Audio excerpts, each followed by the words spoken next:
Un, deux, un, deux, 1, 2, 1, 2, 3. 3, 4, Je 4.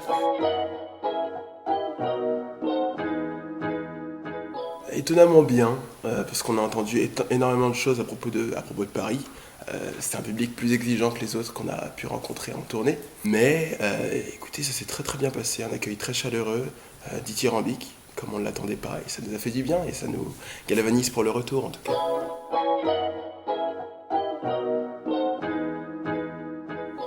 J'ai toujours rêvé de comédie musicale depuis tout petit. Je rêvais de Broadway, ce que j'ai pas à Paris, parce que je suis né dans une petite ville qui s'appelle Goussainville, dans le 95, et je chantais en secret jusqu'à mes 18 ans. Non, mes 21 ans, pardon, que j'ai fait The Voice. Et puis ça m'a un petit peu propulsé, et j'ai pu rencontrer les bonnes personnes pour arriver en tout cas au bout de mon rêve.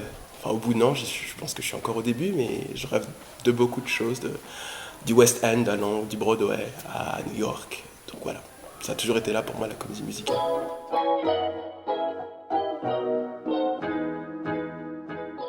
Alors moi, c'est plutôt un parcours classique que j'ai eu. J'ai commencé par le violon, du coup. J'ai très vite été dans cet univers un peu classique, lyrique aussi, parce que j'ai fait du chant lyrique à la base. Et donc j'ai fait prodige, des concours, etc., qui sont classiques. Et puis petit à petit, j'ai voulu dévier plus vers la musique un peu pop, moderne. Et donc j'ai fait The Voice, où j'ai rencontré Bruno Berberès, qui est le directeur de casting de Je vais t'aimer. Et donc c'est là où du coup l'aventure Je vais t'aimer a commencé pour moi. Voilà. Moi, c'est depuis tout petit, j'ai eu très vite une passion pour la musique. Quand j'étais petit, je me rappelle que je regardais des performances live d'artistes variés sur YouTube, alors que les enfants de mon âge étaient en train de jouer dehors.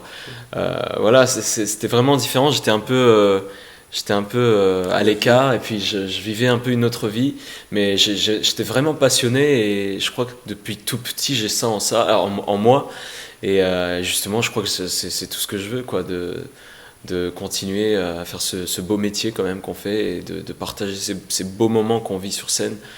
C'est quand même intense tout ça, et je crois que émotionnellement ça nous prend, et c'est vraiment cool de pouvoir partager justement tout cet amour de la musique, et justement d'en apprendre toujours plus. En l'occurrence là, avec Je vais t'aimer, j'ai appris la comédie, j'ai appris à danser, même si j'étais pas danseur, j'étais pas comédien avant, mais c'est vraiment une belle école, je trouve, justement, et je rejoins à ce que disait Hobbes. Je crois que c'est vraiment l'école la plus complète, en tout cas, je crois, euh, le musical, et puis voilà, c'est cool, quoi.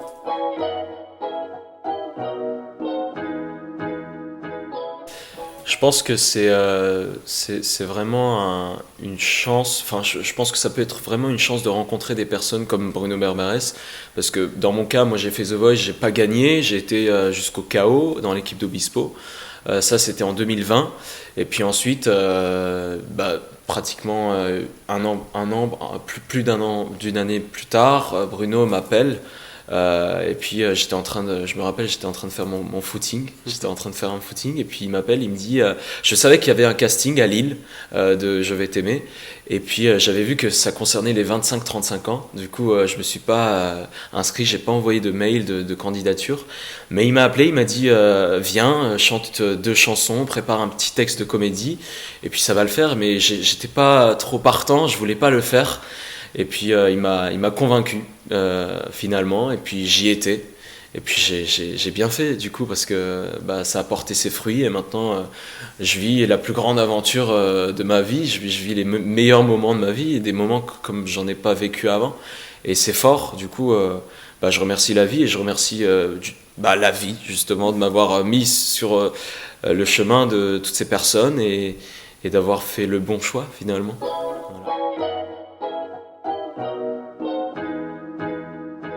Très étrangement, c'était un footing aussi. Ah ouais? Ouais, Ah ça, je le savais pas, je ça. prends jamais mon téléphone avec moi, du coup, et puis je rentre, et puis je vois un Bruno Berberès qui m'a appelé. Ok, il m'a appelé, c'est peut-être un casting, parce qu'il m'appelle pas, sinon. Et puis du coup, j'écoute ma boîte mail, et puis c'était ça. C'était ça. Donc au début, je me suis dit non aussi, parce que j'avais plus ou moins arrêté la musique à ce moment-là. J'étais passé à autre chose, j'écrivais plutôt. Et mon manager m'a convaincu d'essayer. Je lui ai dit ok. Puis je suis parti en Espagne, je ne l'ai pas fait parce que j'avais trop peur. Et puis ils m'ont rappelé. Et puis je me suis dit, bon, faut peut-être se lancer au bout d'un moment si c'est ce que je veux, si c'est ce que j'ai toujours voulu. Peut-être que c'est un signe du destin, peut-être que c'est un signe de la vie, je sais pas, mais on va y répondre en tout cas à ce signe. Et je l'ai fait, et puis j'ai vécu la plus belle année de ma vie, je pense, probablement.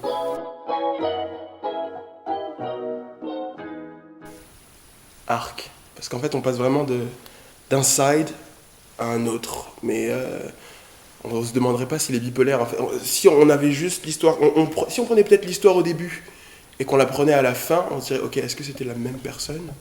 Et du coup, en fait, j'ai la chance d'avoir que Serge Doncourt, le metteur en scène et scénariste, m'ait écrit un personnage qui peut montrer autant de facettes en 2h30.